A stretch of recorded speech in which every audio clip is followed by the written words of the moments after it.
বন্ধুরা আমার, তরুণ যুবকেরা আমার, হে আমার মুরব্বিয়ানিরা, হে জওয়ান যুবকেরা, শুনে রেখে দিন বাবা, একটু ভাবুন তো দেখি, আমি আপনি কত সহজে ইসলাম পেয়েছি।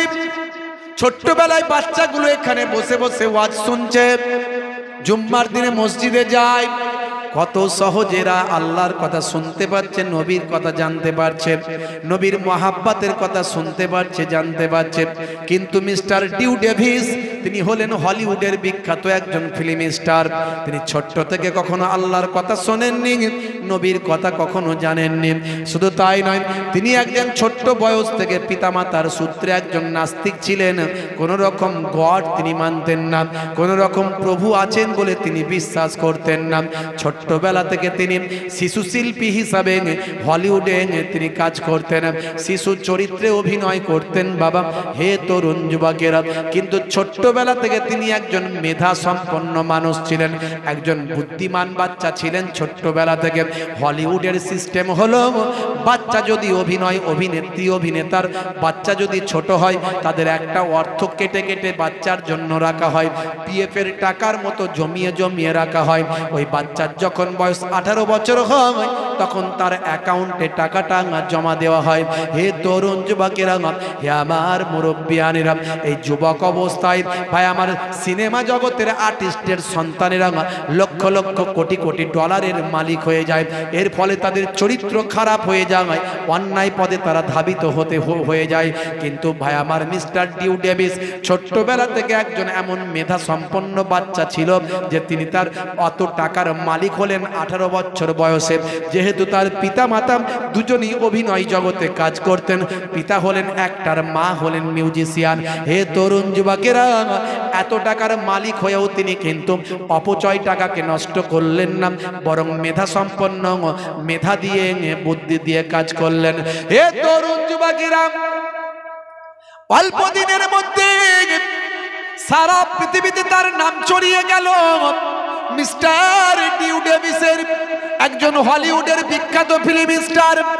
হে তরুণ যুবকেরা, হে আমার বন্ধুরা, সেই হলিউডের ফিল্ম স্টার ডিউ ডেভিস, তার বন্ধু কেউ আছে ইহুদি, কেউ আছে খ্রিস্টান, কেউ আছে মুসলমান, কেউ আছে অন্য সম্প্রদায়ের। তারা যখন জানতে পারলাম মিস্টার ডিউ ডেভিস তিনি কখনো কোনো ধর্মকে মানেন না, কোনো খোদা প্রভু স্রষ্টা গড তিনি মানেন না, তারা তখন বলতে লাগলো, হে মিস্টার ডিউ, তোমার কোনো না কোনো একটা খোদা প্রভু, কোনো না কোনো গডকে মানা উচিত, তোমার আস্তিক হওয়া উচিত, তোমার নাস্তিক হওয়া উচিত নয়। হে তরুণ যুবকেরা, যদিও এই প্রশ্নটা বৃথা প্রশ্ন, এই প্রশ্নের কোনো ব্যাখ্যা হয় না, মানে হয় না, তবে নাস্তিক যখন করেছেন তাকে তো আপনাকে একটা উত্তর দিতে হবে। কি উত্তর আপনি দেবেন? আপনি সে যেমন প্রশ্ন করেছে আপনি তাকে তেমন উত্তর দেবেন। আপনি বলবেন, ভাই নাস্তিক ভাই, আপনার প্রশ্নের আমি উত্তর দিয়ে দেব, কিন্তু তার আগে আপনার কাছে একটা প্রশ্ন জানতে চাই। সে বলবে, কি প্রশ্ন জানতে চান? তখন আপনি বলবেন, ভাই নাস্তিক ভাই, আচ্ছা বলুন তো দেখি, আপনি 1 থেকে গণনা শুরু করুন। যখন গণনা থামাতে বলবো তখন থামাবেন, তার আগে গণনা থামাবেন না। নাস্তিক তখন গণনা শুরু করবে, 1 2 3 4 5 6 7 8 9 10। আপনি বলবেন স্টপ। ও নাস্তিক ভাই, এই যে তোমাকে স্টপ বললাম, তুমি স্টপ হয়ে গেলে, আবার যখন স্টপ বলবো তখন স্টপ হবে। এবার নাস্তিক ভাই তুমি ব্যাকে গণনা করো, পেছন দিকে গণনা শুরু করে দাও। তখন নাস্তিক ভাই গণনা শুরু করবে, কি বলবে? 10 9 8 7 6 5 4 3 2 1। আপনি স্টপ করতে বলেননি, সে স্টপ করে দেবে। আপনি বলবেন, না না, আমি তো স্টপ করতে বলিনি, গণনা চালিয়ে যাও। আবার সে প্রথম থেকে শুরু করবে, 10 9 8 7 6 5 4 3 2 1। হে তরুণ যুবকেরা, আবার সে স্টপ করে দেবেন। আপনি বলবেন, স্টপ তো করতে বলেনি, গণনা কেন বন্ধ করছ? নাস্তিক ভাই তখন রেগে গিয়ে বলবে, ও মশাই তোমার কি জানা নাই এক হলো সংখ্যার প্রথম, একের আগে কিছু নাই, যা আছে সব একের পরে। আপনি বলবেন আলহামদুলিল্লাহ। ও নাস্তিক ভাই তোমার উত্তর হয়ে গেছে। আমার আল্লাহ হলেন এক, আমার আল্লাহর আগে কিছু নাই, যা আছে সব আল্লাহর পরে। তাহলে আপনি সে যেমন প্রশ্ন করেছিল আপনি তাকে উত্তর দিলেন, তার আর কাছে কোনো উত্তর নাই, সে কিন্তু চুপ করে যাবে, সে আর কোনো কিছু বলতে পারবে না। কিন্তু এর দ্বারাই আপনি প্রমাণ করতে পারলেন না। এর দ্বারাই প্রমাণ করতে কি পারলেন যে আল্লাহ আছেন? প্রমাণ করতে পারলেন না। বন্ধুরা আমার, তরুণ যুবকেরা আমার, মিস্টার ডিউ ডেভিসকে তার বন্ধুরা যখন বলেছিল আল্লাহ আছেন, মিস্টার ডিউ ডেভিস তখন বলেছিল আল্লাহ যদি সত্যি থেকে থাকে তাহলে আমার তিনটে প্রশ্নের উত্তর পেতে হবে, তিনটে প্রশ্নের উত্তর মেলাতে হবে।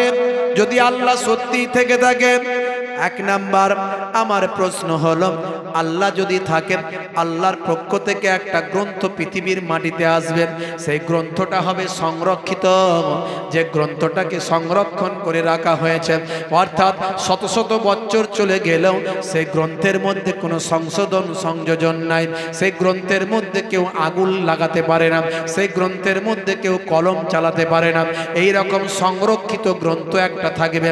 মহান প্রভু যদি থাকেন, নিশ্চয় তার পক্ষ থেকে একটা গ্রন্থ সংরক্ষিত থাকবে। এটা হলো আমার প্রথম নাম্বার প্রশ্ন। এই প্রশ্নের উত্তর যদি পাই, দুই নাম্বার প্রশ্ন আছে। সেই দুই নাম্বার প্রশ্ন হলো সেই গ্রন্থের মধ্যে এমন কোনো আয়াত থাকবে না, বাক্য থাকবে না, একটা আয়াতের সঙ্গে আর একটা আয়াতের সংঘর্ষ হবে, একটা আয়াতের মধ্যে আর একটা আয়াতের সাংঘর্ষিক হবে, একটা পজিটিভ আর একটা নেগেটিভ থাকবে। একই বিষয়ের উপর এক জায়গায় বলা হবে চলবে, আর এক জায়গায় বলা হবে না চলবে না। যেমন কোনো কাজের ক্ষেত্রে বলা হবে এটা করবে, আবার সেই কাজটায় অন্য জায়গায় বলা হবে করবে না। অর্থাৎ একই বিষয়ের উপর এক জায়গায় নেগেটিভ আর এক জায়গায় পজিটিভ, এমন কথা থাকতে পারে না যদি সেটা প্রভুর কাছ থেকে হয়ে যায়। এটা হলো আমার দুই নাম্বার প্রশ্ন, মিলতে হবে। তিন নাম্বার প্রশ্ন হলো যদি মহান প্রভু থেকে থাকে, হে তরুণ যুবকেরা, হে আমার বন্ধুরা, শুনে রেখে দিন বাবা, জেনে রেখে দেন, তিনি যে পুস্তকটা দেবেন সেই পুস্তকটা তার পক্ষ থেকে যখন আসবে, সেই পুস্তকের মধ্যে, গ্রন্থের মধ্যে এমন কিছু তথ্য থাকবে, এমন কিছু বক্তব্য থাকবে, যে বক্তব্য সম্পর্কে তৎকালীন মানুষের, তৎকালীন যুগের মানুষের জ্ঞানের বাইরে থাকবে। অর্থাৎ মহান প্রভুর কাছ থেকে পুস্তকটা এসেছে, সেই পুস্তকে এমন কিছু বক্তব্য থাকবে যে বক্তব্যটা তখনকারের মানুষের জ্ঞানের বাইরে, তাদের জানা কখনো সম্ভব নয়। হে তরুণ যুবকেরা, হে আমার বন্ধুরা, এই তিনটে প্রশ্নের উত্তর কোন গ্রন্থ যদি আমাকে দিতে পারে, এই তিনটে প্রশ্নের উত্তর কোন গ্রন্থ যদি আমাকে দিতে পারে, সেই গ্রন্থটা আমি মেনে নেব, সেই ধর্মটা আমি গ্রহণ করে নেব। বন্ধুরা আমার, তরুণ যুবকেরা আমার, এমন সময় দেখতে পাওয়া যায় পৃথিবী বিখ্যাত ব্যক্তি, হলিউডের বিখ্যাত ফিল্ম স্টার, নাম হলো mister Dew Davis. Dew Davis সেই সময় 6 মাসের জন্য অভিনয় জগৎ থেকে সরে গেলেন, অভিনয় আর করবেন না, 6 মাসের জন্য রেস্ট নেবেন, কেবলমাত্র পুস্তকগুলো নিয়ে গবেষণা করবেন। তিনি পৃথিবীর বিভিন্ন নামি দামি গ্রন্থগুলো নিয়ে তিনি 6 মাসের জন্য গবেষণা করার জন্য বাড়িতে ঢুকে গেলেন। তার হাতে নিলেন বাইবেল, ত্রিপিটক, জিন্দাবেশ, পুরাণ, কোরআন সহ বিভিন্ন ধর্মগ্রন্থগুলো নিয়ে তিনি তার ঘরের মধ্যে চলে গেলেন। 6 মাস তিনি গবেষণায় মনোনিবেশ করলেন। পৃথিবীর অন্যান্য কাজ থেকে তিনি বাদ দিয়ে খাওয়া দাওয়া আর গবেষণা শুরু করলেন। হে তরুণ যুবকেরা, হে আমার বন্ধুরা, আমি আপনি সহজে দিন পেয়েছি, আমি আপনি সহজে ইসলাম পেয়েছি, বিশ্ব নবীকে সহজে পেয়েছি, কিন্তু তারা অতি সহজে পাননি। আমরা নবীকে সহজে পাওয়ার পরেও দয়ার নবীর সুন্নতগুলোকে মেনে চলছি না, আল্লাহর কোরআন আমরা পড়ছি না, রাসূলের হাদিসগুলো আমরা মানছি না, আমরা আজকে নামাজি ঠিক মতো হলাম না। মুসলমান আজকে খুন রাহাজানি অন্যায় অত্যাচার অবিচারের মধ্যে লিপ্ত, ইসলাম যা বলেছে তার বাইরে চলে। হে তরুণ যুবকেরা, হে আমার বন্ধুরা, শুনে রেখে দেন, এরকম ছেলেপুলে আছে না নাই? বলেন, এরকম মানুষ আছে না নাই যে সারাক্ষণ 5 ওয়াক্ত নামাজের ধার ধারে না, রাসূলের সুন্নত মানে না, গাল মন্দ অশ্লীলতা। ভাই আমার, মুসলমানের ছেলে শাহরুখ খান, সলেমান খান কত রকম নায়ক গায়কের ভক্ত আছে না নাই? নবীর ভক্তের খাতা থেকে নাম কেটে দিয়ে নায়ক গায়কদের স্টাইলে চলে, সেই রকম ভাষা, সেই রকম কথা, সেই রকম চুলের ছাঁট, সেই রকম তাদের ব্যবহার আছে না নাই? আজকালকার পোলা দেখো সঠিক পথে চলে না, পিতামাতা গুরুজনের কথা তারা শোনে না। আজকালকার পোলা দেখো সঠিক পথে চলে না, পিতামাতা গুরুজনের কথা তারা শোনে না। চুলগুলো ছোট ছোট, প্যান্ট শার্ট আটো সাটো, সুজোড়া পায়ে দিয়ে পেছনে ব্যাগ নিয়ে, লাল লাল জুতো পায়ে, চোখে কালো চশমা, গায়ে হাতে ট্যাটু আঁকা, হেঁটে চলে আঁকা বাঁকা। কাছে গেলে দেখা যায় সুস্থ ছেলে না, কাছে গেলে দেখা যায় সুস্থ ছেলে না, তিরঙ্গার দুর্গন্ধে টেকা যায় না, তিরঙ্গার দুর্গন্ধে টেকা যায় না। আছে না নাই? মুসলমানের ছেলে শাহরুখ খানের ভক্ত, হাতে বালা, কানে দুল, মাথার পিছনে ছুচালো চুল, বলছে তোরা যা করছিস পল্টু, তোরা সব করছিস ভুল। আছে না নাই? ভাই আমার, গলায় সোনার চেন, হাতের উপর আংটি, তারপরে মোটা আংটি, 4 আনা জায়েজ, 4 আনার বেশি জায়েজ নয়, হাতে বালা, পায়ে কালো কার, বলছে তোরা দেখছিস কতবার। ওর সর্বনাশ। হে তরুণ যুবকেরা, হে আমার বন্ধুরা, আমার আপনার ঘরের ছেলে আজকে নায়ক গায়কের ভক্ত হয়, আর হলিউডের টপ নায়ক, হলিউডের টপ নায়ক সে কি করছে দেখুন, সে সব কটা কিতাবকে নিয়ে বাড়ির মধ্যে ঢুকে যায়, বাড়ির মধ্যে ঢুকে 6 মাসের জন্য গবেষণা করে। 6 মাস পরে যখন বাড়ি থেকে বের হয়, বুকেতে কোরআন মাজিদটা চেপে ধরে বলেন, এখন আমি একজন বিশ্বনবীর শিষ্য ছাড়া আর কিছু নয়, এখন আমি একজন ইমানদার আল্লাহওয়ালা ছাড়া আর কিছু নয়। লোকে তাকে জিজ্ঞাসা করে, হে হলিউডের বিখ্যাত ফিল্ম স্টার, হে মিস্টার ডিউ ডেভিস, কেন আপনি এমন করলেন? বলে, আমার বন্ধুরা বলেছিল যে আল্লাহ আছে, গড আছে, প্রভু আছেন। আমি বলেছিলাম না নাই, যদি থাকে আমার 3টে প্রশ্নের উত্তর যে পুস্তক দিতে পারবে, যে গ্রন্থ দিতে পারবে, সেই গ্রন্থের ধর্ম আমি মেনে নেব। আমি দীর্ঘদিন ধরে গবেষণা করে দেখলাম কোরআন মাজিদ আমার 3টে প্রশ্নের উত্তর দিয়েছে, তাই কোরআন বুকে আমি নিয়েছি, আর কোরআন যিনি পাঠিয়েছেন সে আল্লাহর উপরে ঈমান এনেছি, আর কোরআন মাজিদ যার উপরে অবতীর্ণ হয়েছে সেই মহান নবীর আমি শিষ্য হয়েছি। বন্ধুরা আমার, 3টে প্রশ্নের উত্তর কিভাবে পেলেন? হে মিস্টার ডিউ ডেভিস, আপনি কেমন করে 3টে প্রশ্নের উত্তর পেলেন? সেই সময় মিস্টার ডিউ ডেভিস অশ্রুসিক্ত নয়নে বলেছিলেন, হে দুনিয়ার মানুষ শুনে রেখে দাও, আমি বলেছিলাম যদি মহান প্রভু থেকে থাকেন তার পক্ষ থেকে একটা গ্রন্থ আসবে, আর গ্রন্থটা নিশ্চয়ই সংরক্ষিত হবে। পৃথিবীর মানুষের জন্য গ্রন্থটা, নির্দেশনামাটা, পৃথিবীর মানুষের জন্য জীবনযাপন করার বিধানটা সেখানে লেখা থাকবে। কোম্পানি যখন কোনো প্রোডাক্ট মার্কেটে লঞ্চ করে, সঙ্গে একটা পুস্তিকা দেয়। পৃথিবীর মানুষ পৃথিবীতে এসেছে, মানুষ নামক প্রোডাক্টটা পৃথিবীতে আসছে, আর মানুষের স্রষ্টা আল্লাহ নিশ্চয়ই প্রোডাক্ট তো নিশ্চয়ই কেমন ভাবে ব্যবহার হবে একটা পুস্তিকা দেবেন। সেই পুস্তিকাটা যখন আসবে, আমার 1 নাম্বার প্রশ্ন ছিল পুস্তিকাটা সংরক্ষিত হবে।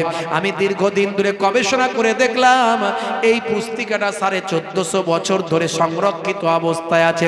এই পুস্তিকার একটা লাইন, একটা অক্ষর, এমনকি একটা বর্ণ, এমনকি একটা হরফ, এমনকি একটা জের জবর পর্যন্ত পৃথিবীর কোনো মানুষ পরিবর্তন করতে পারে না।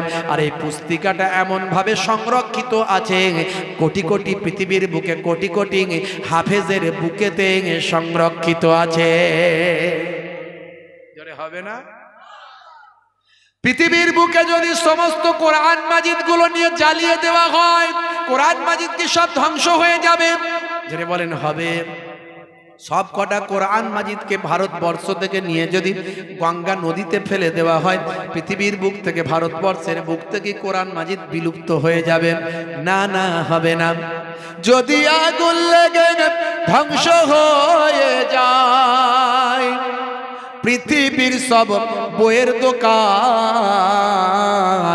তবু বিশ্ব থেকে হারাবে না পবিত্র কোরআন। জোরে হবে না? জোরে হবে না? করবে কেমন করে কোরআন ধ্বংস আগুনের তেজ, করবে কেমন করে কোরআন ধ্বংস আগুনের তেজ, আছে বিশ্বে ভরা অগণিত কোরআনে হাফেজ। তারা ছাপি আসমানি গ্রন্থ, তারা ছাপি আসমানি গ্রন্থ, বাঁচাবে ইসলামের সম্মান, তবু বিশ্ব থেকে হারাবে না পবিত্র কোরআন। হে তরুণ যুবকেরা, হে আমার বন্ধুরা, হে আমার মুরব্বিয়ানেরা, শুনে রেখে দিন বাবা। মিস্টার ডিউ ডেভিস বলেন, আমার 1 নাম্বার প্রশ্নের উত্তর পেলাম। কোরআন মাজিদ সংরক্ষিত 1450 বছর ধরে সংরক্ষিত, একটা অক্ষর, একটা লাইন, একটা বর্ণ, একটা জাবার জের পর্যন্ত পরিবর্তন করার হিম্মত কোনো পৃথিবীর মানুষেরও হয়নি। কেউ কেউ শত্রুতা করে, বিদ্বেষ করে পরিবর্তন করতে চেয়েছিল, কিন্তু পারেনি। যারা পরিবর্তন করতে চেয়েছে তারা নিজেই পরিবর্তন হয়েছে, ধ্বংস হয়েছে। আল্লাহর কোরআন পরিবর্তন হয়নি। শুধু তাই নয়, পৃথিবীর কোটি কোটি হাফেজে কোরআন, তাদের বুকেতে আল্লাহর কোরআন সংরক্ষিত। এটা হলো আমার 1 নাম্বার সূত্র, মিলে গেল। 1 নাম্বার প্রশ্নের জবাব হলো। 2 নাম্বার প্রশ্নে আমার কি ছিল? 2 নাম্বার প্রশ্ন ছিল, হে দুনিয়ার মানুষ, শুনে রেখে দাও, জেনে রেখে দাও, যদি সেই পুস্তকটা প্রভুর কাছ থেকে হয়, তাহলে সেই পুস্তকের মধ্যে একটা বিষয়ের উপর কোনো নেগেটিভ বা পজিটিভ কথা থাকবে না। যেটা থাকবে সেটা এক ধরনেরই থাকবে। কোনো বক্তব্যের সঙ্গে কোনো বক্তব্য সাংঘর্ষিক হবে না, কোনো বক্তব্যের সঙ্গে কোনো বক্তব্যের লড়াই হবে না। এক জায়গায় সেটা পজিটিভ হিসাবে বলা হয়েছে, আর এক জায়গায় সেটা নেগেটিভ হিসাবে বলা হলো। না না, মনে করুন উদাহরণস্বরূপ, ভাই আমার কোথাও বলা হলো মদ খাওয়া হারাম, কোথাও আবার মদ খাওয়া হালাল বলা হলো। এরকম কোনো আয়াত কোনোদিন বাপের কালে আপনারা শুনেছেন নাকি? কোরআনে আছে? আছে? মদ খাওয়া হারাম বলা হয়েছে, কোথাও হালাল বলা হয়েছে? নামাজ পড়তে হবে বলা হয়েছে, নামাজ পড়তে নিষেধ কোথাও করা হয়েছে? তার মানে একটা বক্তব্যের সঙ্গে আর একটা বক্তব্যের লড়াই কোরআনে নাই। কোথাও পজিটিভ, কোথাও নেগেটিভ, এমন নাই।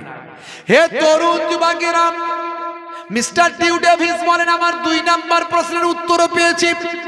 এতদিন ধরে গবেষণা করে আমি কোথাও এমন কোনো কথা পেলাম না। কোরআন মাজিদে 82 জায়গায় নামাজের কথা বলা হয়েছে। ওয়াকিমুস সালাত, নামাজ কায়েম করো, নামাজ প্রতিষ্ঠা করো, তোমরা নামাজটা আদা করো, নামাজটা পড়ো। ওয়াকিমুস সালাত ওয়া আতুজ যাকাত ওয়া আরকাউ মা'আর রাকিন, তোমরা সালাতটা আদায় করো, যাকাতটা প্রদান করো, আর রুকুকারীদের সঙ্গে তোমরা রুকুটা করো। অর্থাৎ যেখানে থাকো না কেন, যেখানে যে মুহূর্তে থাকো না কেন, তোমরা মসজিদে গিয়ে জামাতে নামাজ পড়ো। জামাতে নামাজ পড়ার নির্দেশটা কার? জোরে বলেন কার? জামাতে নামাজ পড়ার নির্দেশটা কার? জোরে বলেন আল্লাহর। চাচাও ছুটছে, ছাগলও ছুটছে, চাচাও ছুটছে, ছাগলও ছুটছে। ছাগল ছুটে ছুটে মসজিদে, আসরের নামাজ পড়ে লোকগুলো বেরোচ্ছে। হঠাৎ মসজিদে ছাগল দেখে মুসল্লিরা বলছে, হাট হাট, ছি ছি ছি, ছাগল ঢুকে গেছে, ছাগল ঢুকে গেছে, ইস ইস, ছি ছি ছি। চাচা আমার মসজিদে না ঢুকে মসজিদের সিঁড়িতে দাঁড়িয়ে দাঁড়িয়ে বলছে, হাগা তোমাদের কোনো বুদ্ধি শুদ্ধি আছে? বলছে কেন? বলছে একটা অবেলা জানোয়ার ছাগল না হলে মসজিদে ঢুকেছে, ওটা হ্যাট হুট ছি ছা এসব করার কি আছে? ভদ্রভাবে তাড়াতে পারো না? ওর কি বুদ্ধি আছে? ও বুদ্ধি থাকলে কি মসজিদে ঢুকতো? আমাকে কোনোদিন ঢুকতে দেখেছো? চাচার অনেক বুদ্ধি ঢোকেনি, আছে না নাই? এমন অনেক লোক আছে না নাই? হে যুবকেরা, 7 বছর বয়স থেকেই নামাজ পড়তে হবে। 10 বছরে পড়া না পারলে সন্তানকে যেমন শাসন করেন তেমন শাসন করবেন, কানটা মুলে দেবেন, দিয়ে মসজিদে নিয়ে যাবেন।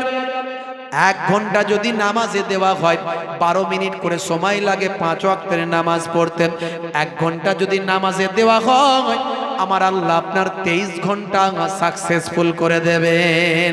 আপনি চাকরি করছেন, কাজ করছেন, ব্যবসা করছেন, যাই করেন না কেন, শস্য শ্যামলা ফলমূল যা কিছু করছেন আপনি, ভাই আমার ব্যবসা বাণিজ্য করছেন, আপনি ফসল ফলা দিয়ে আপনি ফলাচ্ছেন, যা কিছু করেন না কেন, হে তরুণ যুবকেরা, সব কিছু ভাই আমার সাকসেসফুল করার, আপনার নিয়তটাকে পূরণ করার, আপনাকে সাকসেস করার মালিকটাকে জোরে বলেন কে?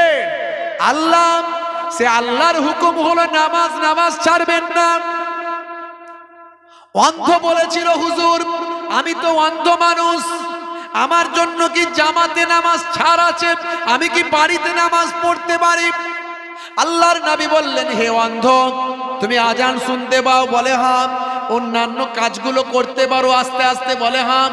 তুমি যেমন অন্যান্য কাজগুলো আস্তে আস্তে করতে পারো, আজান যেমন শুনতে পারো, আজানটা যখন শুনতে পাবে আস্তে আস্তে টুকটুক করে মসজিদে গিয়ে নামাজটা আদা করবে।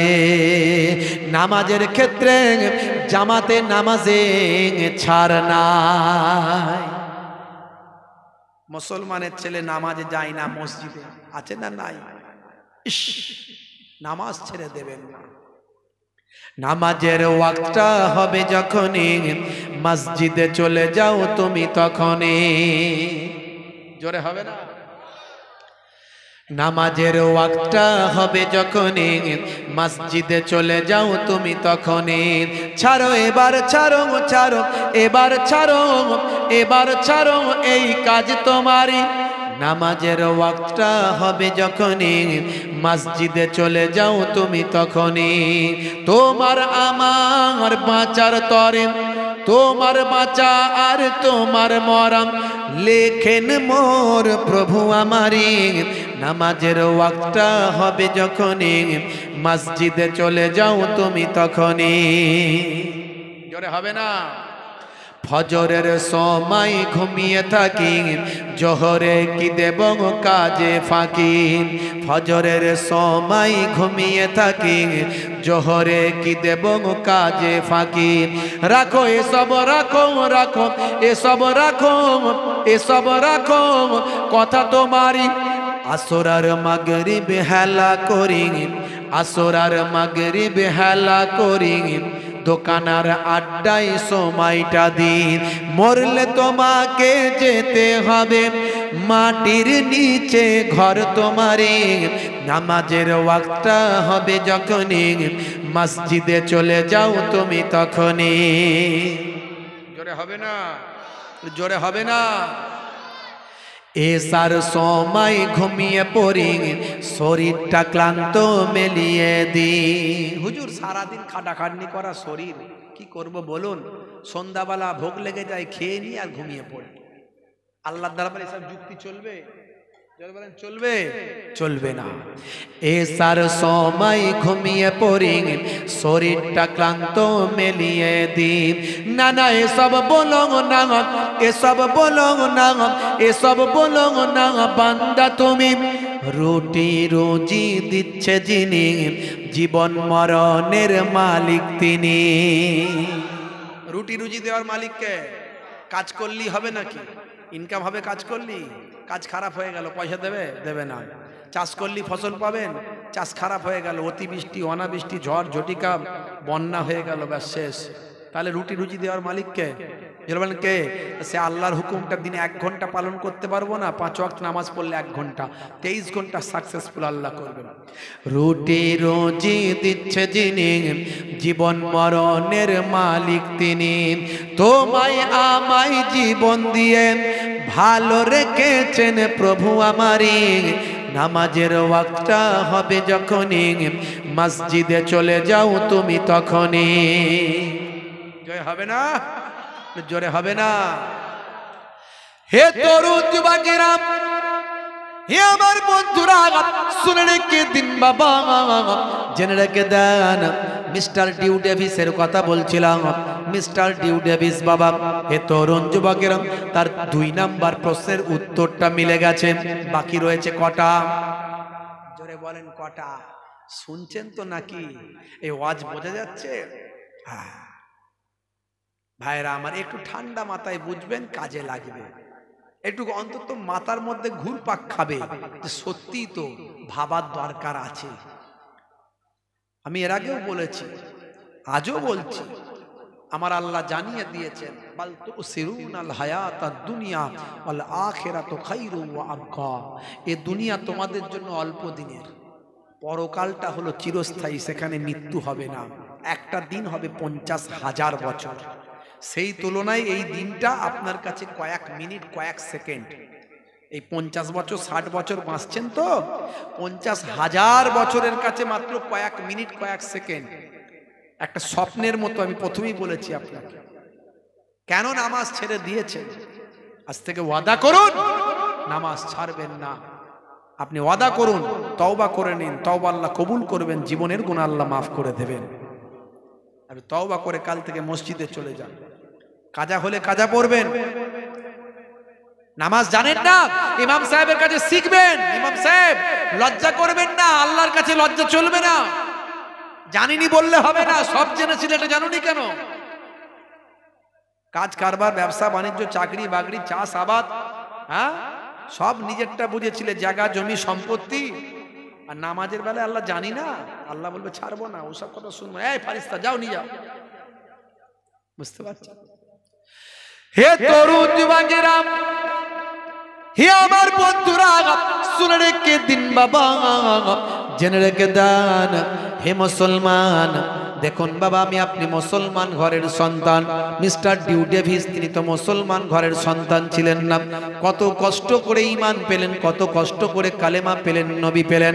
হে তরুণ যুবকেরা, 3 নাম্বার সূত্র, 3 নাম্বার শর্ত, 3 নাম্বার প্রশ্নটা মেলাবেন। তিনি বললেন, আমার 3 নাম্বার প্রশ্নটা মিলে গেল। আমার 3 নাম্বার প্রশ্নটা ছিল, হে তরুণ যুবকেরা, তিনি বলেছিলেন, যদি মহান স্রষ্টা থাকেন, যদি তার পক্ষ থেকে নিশ্চয় একটা পুস্তক আসবে, আর সেই পুস্তকটা সংরক্ষিত হবে, সেই পুস্তকটা সংরক্ষিত হবে। আমার মিলে গেছে, সেই পুস্তকের মধ্যে কোনো বক্তব্যের সঙ্গে অপর বক্তব্য কোনো সাংঘর্ষিক হবে না, সেটাও মিলে গেছে। 3 নাম্বার প্রশ্নটা আমার ছিল, যখন সে পুস্তকটা পৃথিবীর বুকে অবতীর্ণ হয়েছে, সেই জামানার মানুষ এমন কোন তথ্য, এমন অনেক তথ্য সেই জামানার মানুষ তারা কখনো জানবে না, কারণ মহান প্রভুর কাছ থেকে এসেছেন। প্রভুই তো ভাই আমার সবচেয়ে বড় জ্ঞানী, প্রভুই তো সবকিছু জানেন। তিনি যখন সেই পুস্তকটাই লিখে দিয়েছেন, সেই জামানার মানুষের সেগুলো জানা কখনো সম্ভব নয়। আমি এটা নিয়ে গবেষণা করতে গিয়ে দেখলাম, কোরআন মাজিদে এমন অনেক তথ্য আছে, আরবের মানুষ জানা তো দূরের কথা, কখনো কল্পনা করতে পারে না। কারণ আরবের মানুষ ছিল যাযাবর, আরবের মানুষ ছিল বেদুইন। তারা পশুপালন করত, এক জায়গা থেকে অন্য জায়গায় পশুর পাল নিয়ে গিয়ে বসবাস করত। তারা কেমন করে জানবেন, তারা এই তথ্য কেমন করে পাবে? আজকে 21 শতাব্দীতে নাসা যে তথ্য আবিষ্কার করছে, ইসরো যে তথ্য আবিষ্কার করছে, লেটেস্ট বিজ্ঞানীরা যে তথ্য দিচ্ছে, 1450 বছর আগে সেই তথ্য আল্লাহর কোরআনে আছে। আরবের মানুষ জানবে কি করে? এ তথ্য আরবের মানুষ জানবে কি করে? কোরআন মাজিদে আছে। হে তরুণ যুবকেরা, বিজ্ঞানীরা আগে বলেছিল সূর্য পৃথিবীর চারিদিকে ঘোরে, আবার পরের বিজ্ঞানীরা বলল না না, পৃথিবী সূর্যের চারিদিকে ঘোরে। বর্তমানে নাসা বলছে, লেটেস্ট বিজ্ঞানীরা বলছে কেউ কারো চারিদিকে নয়, যে যার নিজের কক্ষপথে ঘুরে বেড়ায়। এটা আজকের একবিংশ শতাব্দীতে বিজ্ঞানীরা আবিষ্কার করল। অথচ 1450 বছর আগে আল্লাহর কোরআন খুলুন, সূরার নাম সূরা রহমান, খুলে দেখুন সেখানে আল্লাহ বলছেন, হে তরুণ যুবকেরা শুনে রেখে দেন, জেনে রেখে দেন, আশ-শামসু ওয়াল কামারু বিহুসবান, সূর্য এবং চন্দ্র যে যার নিজের নিজের কক্ষপথে ঘুরে বেড়ায়। হে তরুণ যুবকেরা, হে আমার বন্ধুরা, আধুনিক বিজ্ঞান বলছে একটি গাছ একটি প্রাণ। এতদিন পর্যন্ত গাছের যে প্রাণ আছে মানুষ জানতো না, জানতো না। এখন আধুনিক বিজ্ঞান আবিষ্কার করেছে গাছেরও প্রাণ আছে, গাছও কষ্ট অনুভব করে, গাছও তাদের দুঃখ যন্ত্রণা অনুভব করে, গাছও আনন্দ পায়, দুঃখ পায়। আমরা সেটা বুঝতে পারি না গাছ কেমন ভাবে পায়, কিন্তু বিজ্ঞানের আবিষ্কারে এসেছে 1450 বছর আগে। হে তরুণ যুবকের, আল্লাহর কোরআন বলছে, ভাইরা আমার, আল্লাহর কোরআন জানিয়ে দিয়েছে ভাইরা আমার, তরুণ যুবকেরা, অল কামারু, ভাই আমার, অল কামারু, কামার সম্পর্কে বলা হয়েছে অসাজারু ইয়াসজুদান, অসাজারু ইয়াসজুদান, ভাই আমার, অল কামারু ওয়াসাজাদু, অসাজারু সাজারু সম্পর্কে বলা হয়েছে ইয়াসজুদান, অর্থাৎ গাছও আল্লাহকে সিজদা করে। তার মানে 1450 বছর আগে আল্লাহর কোরআন জানিয়ে দিল গাছের অনুভূতি আছে, গাছও আল্লাহর জিকির করে। ভাইরা আমার, তরুণ যুবকেরা আমার, মুরব্বিয়ানেরা আমার, হে তরুণ যুবকেরা আমার, হে আমার মুরব্বিয়ানেরা আমার, শুনে রেখে দেন, জেনে রেখে দেন, আজকের বিজ্ঞানীরা আবিষ্কার যেটা করছে 1450 বছর আগে আল্লাহর কোরআনে লিপিবদ্ধ হয়েছে। 1450 বছর আগে আল্লাহর কোরআনে বলা হয়েছে ওয়াল জিবালা আওতাদা, আমার আল্লাহ বলছেন পাহাড়গুলোকে আমি আল্লাহ পেরেকের মতো গেড়ে দিয়েছি, পাহাড়গুলোকে আমি আল্লাহ পেরেকের মতো গেড়ে দিয়েছি। পেরেক যখন মারা হয় ওপরে থাকে একটুখানি, নিচে থাকে বেশি, কথা ঠিক না ভুল, কথা ঠিক না ভুল। পেরেক যখন গাড়া হয়, পেরেক যখন গাড়া হয় পেরেকের ওপরটা থাকে একটুখানি, নিচেটা থাকে বেশি। আজকের আধুনিক বিজ্ঞানের গবেষণায় পাওয়া যায় পাহাড়গুলো যতটা মাটির ওপরে দেখছি তার 90% মাটির নিচে। কে বলছে? বিজ্ঞান বলছে। 1450 বছর আগে আল্লাহর কোরআন মিলে যাচ্ছে। এরকম একটা দুটো নয়, অসংখ্য বলা যেতে পারে। বন্ধুরা আমার, তরুণ যুবকেরা আমার, হে আমার মুরব্বিয়ানেরা আমার, মিস্টার ডিউ ডেভিস বলেন এই যে তথ্যগুলো আজকের বিজ্ঞান আবিষ্কার করেছে 1450 বছর আগে আল্লাহর কোরআনে লিপিবদ্ধ আছে। আরবের মানুষদের সব তথ্য তো জানার কথা নয়, কারণ তখনকার যুগে ভাই আমার সায়েন্স ছিল না, তখনকার সময় কোনো প্যাথোলজি ছিল না, তখনকার সময় কোনো নাসা ছিল না, ইসরো ছিল না, তখনকার সময় কোনো রকম যন্ত্রপাতি আবিষ্কার হয়নি, কোনো রকম ব্যারোমিটার, থার্মোমিটার, কোনো রকম ভাই আমার মাইক্রোস্কোপ, স্টেথোস্কোপ, কোনো রকম অনুবীক্ষণ যন্ত্র ভাই আমার আতস কাঁচ তখন আবিষ্কার হয়নি। হে তরুণ যুবকেরা, প্যাথোলজি তৈরি হয়নি, আল্ট্রাসাউন্ড হয়নি, এক্সরে মেশিন হয়নি, অথচ এমন অনেক তথ্য আল্লাহর কোরআনে আছে যা আরবের মানুষের জানা কখনো সম্ভব নয়। আমার 3টে প্রশ্নের উত্তর কোরআন মাজিদ দিয়েছে, তাই কোরআন মাজিদ আমি বুকে চেপে ধরেছি, আর কোরআন যিনি সৃষ্টি করেছেন আল্লাহকে মেনেছি, আর দয়ার নবীর উপর ঈমানটা এনেছি। জোরে হবে না? বন্ধুরা আমার, সেই ডিউ ডেভিস কত কষ্ট করে ইসলাম পেলেন, আমরা কত সহজে পেয়েছি, অথচ আমরা কত সহজে ইসলাম পেয়ে, কোরআন পেয়ে, নবী পেয়ে কোরআন মাজিদ পড়ি না। ওই আলে কালে একবার পড়ি, ভাই আমার কেউ মারা গেলে একটু পড়ি, এইভাবে না। কোরআনের অ্যাপটা বাংলায় লোড করে নিন মোবাইলে, মাঝে মাঝে কোরআন খুলুন, বাংলায় উচ্চারণ আছে, উচ্চারণ পড়ুন, মানে পড়ুন। এখন তো সহজ, সবই তো বাংলায় বেরিয়ে গেছে। আপনি কোরআন মাজিদের অ্যাপটা মোবাইলে ডাউনলোড করুন, করে নিয়ে কোরআনের অর্থটা পড়ুন, কোরআনে কি লেখা আছে জানুন, কোরআনের ব্যাখ্যাটা পড়ুন, রাসূলের জীবনী পড়ুন, দয়ার নবীর জীবনী মোবাইলে লোড করে নিন। মোবাইলটাকে ভালোভাবে ব্যবহার করুন, মোবাইলটাকে খারাপভাবে ইউটিলাইজ করবেন না। মোবাইল খুললি গান, মুসলমানের ছেলের মোবাইল খুললি গান, অশ্লীলতা, ভাই আমার স্বল্প পোশাক পরিহিতা মহিলাদের নাচ, স্বল্প পোশাক পরিহিতা মহিলাদের অশ্লীল ভিডিও, বিভিন্ন রকম কুজিনিস, খারাপ জিনিস। ভাই আমার মোবাইল খুললে বিভিন্ন গেম লোড করে রেখেছে, বিভিন্ন গেম। আগে ছিল ফ্রি ফায়ার, পাবজি, খালি গুলি চালাতো। এখন আবার মোবাইলে যা কিছু করবেন সবেতে অ্যাড দিচ্ছে। নায়করা শাহরুখ খান অ্যাড করছে, তোমরা এই গেমটা লোড করো। ভাই আমার সলেমান খান তারা অ্যাড করছে, এটা তোমরা এই গেমটা লোড করো।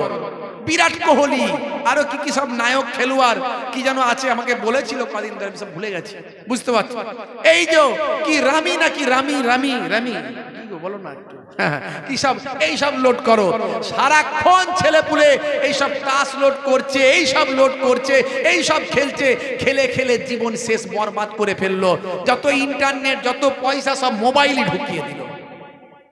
যা কাজ করে কিছু ইনকাম করছে মোবাইলে শেষ, নেট ভরতে গিয়ে শেষ, লাইফ শেষ, জীবন শেষ। নামাজ পড়ে না, রোজা রাখে না, ইসলাম মানে না, কোরআন মানে না, রাসূলের সুন্নত মানে না, ভালো সুন্দর জিনিসটা ইসলাম আপনাকে দিয়েছিল সেটা জানলো না, অশ্লীল ভাবে জীবন যাপন করে নেশাগ্রস্ত হয়ে গেল। নেশা ভাই আমার, তাস জুয়া, ভাই আমার হারাম কাজ, হারাম খাদ্য। এই যে মোবাইলে নাকি ভাই আমার টিম তৈরি করছে, গেমে বলছে টিম তৈরি করছে, বলছে টিম তৈরি করো, কোটি কোটি টাকা যেত। এই টাকা দিয়ে জিততে গিয়ে টাকা সব শেষ, ফকির হয়ে যাচ্ছে, যা ইনকাম করছে সব ফিনিশ। আছে না নাই? বন্ধুরা আমার, এই মোবাইলটাকে খারাপ ভাবে ইউটিলাইজ করবেন না, মোবাইলটাকে ভালোভাবে ইউটিলাইজ করুন। আমি এই জন্য বলি মোবাইলটা হলো মিনি দাজ্জাল, মোবাইলটা হলো মিনি দাজ্জাল। দাজ্জাল আসবে, ঈমান পরীক্ষা করবে, আপনারা জানেন, কিন্তু তার আগে ছোট দাজ্জাল এসে গেছে মুসলমানের ঈমান পরীক্ষা করার জন্য। এই মোবাইলে এমন কোনো অন্যায় কাজ নাই যে ছেলেরা করে না। এই মোবাইলটা যদি খারাপ ভাবে ইউটিলাইজ করেন, ভাবুন তো আপনি, আপনার মোবাইলটা রয়ে গেল, আপনি মরে গেলেন, আপনি মারা গেলেন, আপনার মোবাইলটা রয়ে গেল, আপনার মোবাইলটা আপনার ছোট ভাই খুলে দেখবে কি আছে, আপনার মোবাইলটা আপনার বাপ খুলে দেখবে কি আছে। মোবাইলে যদি অশ্লীলতা থাকে, আপনার সম্মানটা কোথায় যাবে? ভাবুন আপনি। এই মোবাইলটাকে ভালো কাজে ব্যবহার করুন। মোবাইলে কোরআন মাজিদ ডাউনলোড করুন, মোবাইলে নবীর জীবনী ডাউনলোড করুন, মোবাইলে ওলি আউলিয়াদের জীবনী ডাউনলোড করুন, মোবাইলে নামাজ শিক্ষা ডাউনলোড করুন। মাঝে মাঝে সময় পেলে পড়ুন, বিভিন্ন নিউজ, বিভিন্ন তথ্য, বিভিন্ন খবর, সেগুলো জানুন। জীবনটা ধন্য হবে, একজন সুনাগরিক হতে পারবেন, ভালো মানুষ হতে পারবেন, দেশের দশের উপকার করতে পারবেন। আল্লাহ রাব্বুল আলামিন আমাদের প্রত্যেককে নামাজি বানান, জোরে বলুন আল্লাহুম্মা আমিন। আমাদের প্রত্যেককে রোজাদার, আল্লাহ ওয়ালা, নবীর সুন্নতওয়ালা বানান। মনে রাখবেন, যেমন নামাজ হলো সবচেয়ে বড় ইবাদত, তেমন দাড়ি হলো সবচেয়ে বড় সুন্নাত। দাড়িটা অল্প হলেও রাখুন। নায়ক, গায়ক, খেলোয়াড়, প্লেয়ার, বিরাট কোহলি, হরভজন সিং, বড় বড় নেতা মন্ত্রী, তারা সব দাড়ি রেখেছে। আপনার দাড়িটা আর কিসের লজ্জা লাগে? হ্যাঁ, কিসের লজ্জা লাগে? আজ মারা গেলে কাল 2 দিন হয়ে যাবে, 3 দিন পরে কেউ খবর রাখবে না। আমি বলছি না আমার মতো বড় দাড়ি রাখুন, ছোট হলেও দাড়িটা রাখুন। দাড়ি তো মুখের সৌন্দর্য, নায়ক, গায়ক, খেলোয়াড়, প্লেয়াররা রেখেছে, কিন্তু আপনি তাদের অনুসরণ করে নয়, নবীর অনুসরণ করে। নবীর সুন্নত 1 লক্ষ বা 2 লক্ষ 24,000 পয়গম্বরের সুন্নত মনে করে রাখুন। ছোট হোক দাড়িটা, আজ ছোট আছে কাল বড় হয়ে যাবে, তবু রাখুন। আজ থেকে রাখা শুরু করুন যে আমি দাড়িতে আর খুর চালাবো না, ব্লেড চালাবো না। দাড়িটা ছোট হলেও রাখুন, বড় হলেও রাখুন। আজ মারা গেলে কাল 2 দিন হয়ে যাবে। কবরে দেওয়ার পরে মুনকার নাকির ফেরেশতা যখন গিয়ে বলবে মান রব্বুকা, দেখতে পাবে মুখে দাড়ির দেখা। যদি হয় নবীর সুন্নত বলে রাখা, ওই দাড়িটা হবে নাজাতের জারিয়া। জোরে হবে না? ভাইরা আমার, নামাজটা পড়ুন, রাসূলের সুন্নতটা মানুন, ভালো মানুষ হয়ে যান। একটু সবর করুন, বললাম না সবর, ধৈর্য। ধৈর্য ধারণ করলে আল্লাহ তাদের জন্য সুসংবাদ দিয়েছেন, দুনিয়াতেও শান্তি পাবেন, আখেরাতে মুক্তি, আল্লাহর জান্নাত পেয়ে যাবেন। ধৈর্য ধারণ করুন। সামান্য বিষয়ে চিৎকার চেঁচামেচি, মারপিট, দাঙ্গা হাঙ্গামা করবেন না। এই যে সামনে ভোট, আপনাদের ভোট হয়ে গেছে নাকি? হয়নি? সামনে লোকসভা ভোট, মারাত্মক ভোট। এটা হলো প্রধানমন্ত্রী নির্বাচনের ভোট। বুঝতে পারছেন? এই ভোট যদি সংখ্যাগরিষ্ঠ সরকার তৈরি হয়, সেই সরকার যা খুশি করতে পারে, এমনকি সংবিধানও পাল্টে দিতে পারে, সংবিধানেও সংশোধন করতে পারে। বুঝতে পারছেন ভাইরা আমার? এমনি তো মাঝে মাঝে শুনছি ইউনিফর্ম সিভিল কোড, নাম শুনছেন তো? মুসলিম পার্সোনাল ল, নাম শুনছেন তো? ভাইরা আমার, মাঝে মাঝে আমরা শুনছি, বন্ধুরা আমার, তরুণ যুবকেরা আমার, মাঝে মাঝে আমরা শুনছি ওয়ান নেশন ওয়ান ভোট। তাহলে যদি সংবিধান পরিবর্তন হয়ে যায় কি হবে? আপনার আমার অধিকার থাকবে তো? অধিকার থাকবে তো? তাই ভোটটাকে নষ্ট করবেন না, এমন জায়গায় দেবেন যেন সাম্প্রদায়িক শক্তি কখনো ক্ষমতায় না আসতে পারে। যদি আসে বিপদ হতে পারে, এমনি তো বিপদের মধ্যে আমরা আছি, আরো ভয়ঙ্কর বিপদ হতে পারে, আরো ভয়ঙ্কর বিপদ হতে পারে। বন্ধুরা আমার, তরুণ যুবকেরা আমার, মুরব্বিয়ানিরা আমার, তাই আর মাথায় রাখবেন, পাড়ায় পাড়ায় যে যা পার্টি করছেন করতে পারেন, কিন্তু অশান্তি করবেন না, মারপিট করবেন না। নেতারা ঠান্ডা ঘরে থাকে, এসিতে থাকে, আপনাকে দিয়ে মারামারি করায়, আপনি মারপিট করবেন, ওকে বম মারবেন, ওকে বম মারবেন, মারছে মুসলমান, মরছে মুসলমান। থানায় গেলে মুসলমান, কোর্টে গেলে মুসলমান, জেলখানাতে মুসলমান, মারছে মুসলমান, মরছে মুসলমান। প্রত্যেকটা পার্টির সামনের দিকে আছে মুসলমান, লাল পার্টির সামনেও মুসলমান, নীল পার্টির সামনেও মুসলমান, সবুজ পার্টির সামনের মুসলমান, কালো পার্টির সামনে মুসলমান। আছে না নাই? বলছে দে ডান্ডা করে দেব ঠান্ডা। উনি বাপরে বাপ, 35 কেজি ওজন, মিছিলের আগে তিরিং তিরিং করে লাপাচ্ছে। হ্যাঁ, বলছে দে ডান্ডা করে দেব ঠান্ডা। আমি বলি গায়ে গোস নাই, গোবরে চর্বি। গায়ে গোস নাই, গোবরে চর্বি, ঠেলে দিলে উল্টে পড়ে যাবে। নাম রেখেছে হিম্মত আলী। উড়ি সর্বনাশ। বুঝতে পারছি, গায়ের পাশে দাঁড়ানো যায় না, এত দুর্গন্ধ। নাম রেখেছে আতর আলী। হ্যাঁ, মুসলমানের ছেলে, হাই রে হাই, পার্টি পলিটিক্স নিয়ে মারপিট করে, নেতারা ঠান্ডা ঘরে থাকে। আপনি সামান্য রুজি রুটি ইনকাম করেন, আপনি মারা গেলেন, নেতারা একবার এসে বলবে আমাদের দলের লোক ছিল। 2 মাস 6 মাস পরে আর কোনো খবর থাকবে না। কিন্তু যার হারালো তার হারালো। মায়ের বুকটা সন্তান হারা হয়ে গেল, পিতা সন্তানকে হারিয়ে ফেলল, আর ভাই আমার সন্তান বাপকে হারালো, এতিম হয়ে গেল। হে তরুণ যুবকেরা, স্বামী আপনার স্ত্রীটা বেওয়া হয়ে গেল। মনে রাখবেন বাবা, মারপিট দাঙ্গা হাঙ্গামা মুসলমান করবেন না। যতগুলো এ পর্যন্ত ভোট হয়েছে, সবচেয়ে বেশি মুসলমান মারা গেছে। কথা ঠিক না ভুল? কথা ঠিক না ভুল? চাকরিতে মুসলমান সবচেয়ে আগে, শিক্ষায় আগে, ব্যবসাতে আগে। আপনার এখানে স্টেট ব্যাংক, আপনার এখানে ভাই আমার যে ওই আপনার যে ব্যাংকগুলো আছে, ব্যাংকে টাকা রাখাই সবচেয়ে বেশি ফার্স্ট না? ওখানে নাই। তাহলে কিসে? এমন বুঝিয়ে দিল কানে কানে, ব্যাস মুসলমানের ছেলে একদম তেরে মেরে উঠলো। বুঝতে পারছেন? हम किसी से कम नहीं হয়েছি, বাপের বেটা মরবো একদিন, ভয় করে চল এগিয়ে চল, পল্টু দেখে নেবো আজকে কি হচ্ছে। পল্টু গিয়ে লালটুকে মারলো। বুঝতে পারছেন? লালটু গিয়ে ঝন্টুকে মারলো। আছে না নাই? সলিমউদ্দিন কলিমউদ্দিনকে মারে, কলিমউদ্দিন সলিমউদ্দিনকে মারে। কিন্তু সেই মনে রাখবেন, আপনি যখন বিপদে পড়বেন কেউ পাশে আসবে না, আপনার গ্রামবাসী আপনার পাশে আসবে। তাই গ্রামের মধ্যে কেউ যদি কোনো বিরূপ পার্টি করেও থাকে, তাহলেও কেউ কারো বিরোধিতা করে, অন্যায় করে মারপিট দাঙ্গা হাঙ্গামা করবেন না। আর সর্বোপরি আমি বলবো, ভোট ভাগ করবেন না, এমন জায়গায় ভোট দেবেন না, এমন ভাবে ভোটটাকে নষ্ট করবেন না যাতে করে সাম্প্রদায়িক শক্তি ক্ষমতায় চলে না আসে। এলে কিন্তু বিপদ আছে, সেটা মাথায় রাখবেন, আমি বলে দিলাম। বন্ধুরা আমার, তরুণ যুবকেরা, আমি কোনো পার্টির পক্ষে বিপক্ষে কথা বলি না, কিন্তু বাঁচার জন্য কথাটা বললাম, কারণ এটা খুব মারাত্মক একটা ভোট আমাদের সামনে এসেছে। বাপেরা আমার, তা তরুণ যুবকেরা আমার, যাই হোক, দুটো কথা আপনাদের মাঝখানে বললাম। আল্লাহ রাব্বুল আলামিন যেন আমাদের কবুল ও মঞ্জুর করেন, বলো আল্লাহুম্মা আমিন। আর এখন আর কি কানেকশন হবে? 1:15 হয়ে গেছে, আর কানেকশন হয়? আর যে আগে বলতে হতো, মানুষ বিরক্ত হয়ে যাবে। আর এখন আগে বলবেন তো যে কালেকশন করতে হবে। এটা আগে বলতে হতো। কি কালেকশন করবো মাদ্রাসার জন্য বলেন, কি লাগবে? টাকা পয়সা লাগবে আর কি বলবো। এমনি তো ভাইরা দেবে বলে তো আমার দেখে মনেই হচ্ছে না, কথা ঠিক না ভুল? দেখি মনে হচ্ছে যে ভাইরা ভয় পেয়ে গেছে যে আপনি বলেছেন মাদ্রাসার জন্য কালেকশন করতে হবে।